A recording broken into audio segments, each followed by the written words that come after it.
Hello everyone, Chris here. Welcome back to Six String Sound Lab. Today we're starting our new series called Recording Guitars. In this series, we'll be doing mini productions of songs in different styles that are based on guitar parts or riffs. That way we can unpack our production choices based on different styles and different instruments we may use, and get a little look under the hood as we're going through our production process. We're following that old cliche from the music business. It's all about the song. Because if we don't have a song, what are we doing in the studio anyway? On that note, let's get to it.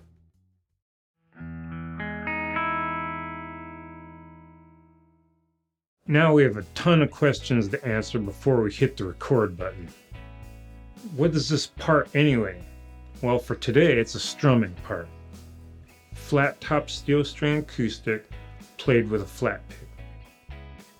The next question might be, what's the arrangement? Is it a solo piece? Is it a full band? What do we got going on? We're going to do a conventional rhythm section, so there will be a drum kit and an electric bass involved. Maybe some other overdubs too. Based on that information, I'm leaning towards a stereo capture for the microphones so we can pan the part wide as a bed for the whole song.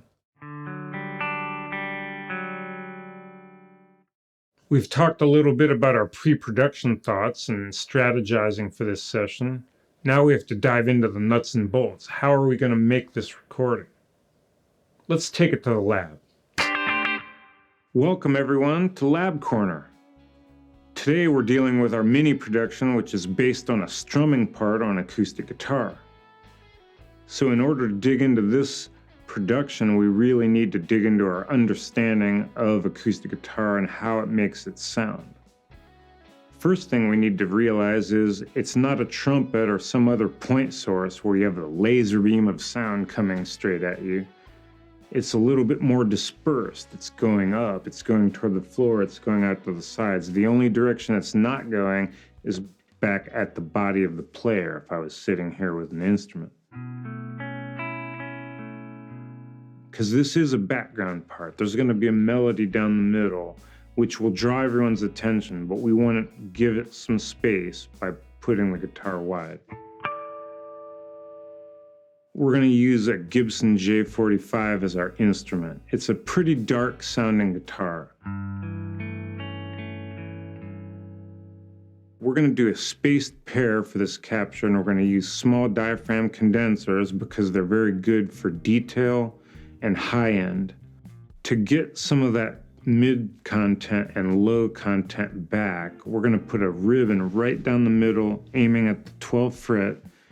It naturally rolls off highs, and it naturally boosts a little bit on the low end if it's closer to the source. And we're going to probably be about a foot away, so we'll definitely hear a little bit of proximity effect.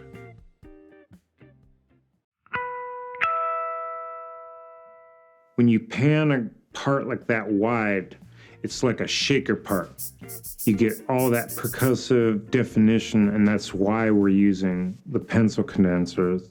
We're going to put that ribbon mic down the middle because the ribbon has a pleasant roll-off of high frequencies, and it will actually give us more body, more lower mids, and that married up with the condenser pair is going to give us a very full picture of what that guitar sounds like.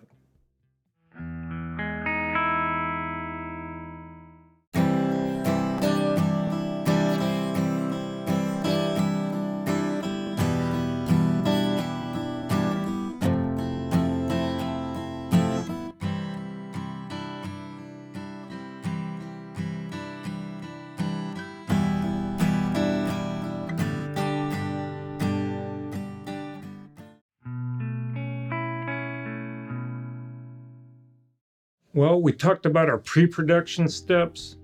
We talked about our technical points in the lab corner. Now let's hear the track. Here's Daylight.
And that was our track Daylight, featuring our strumming part for today.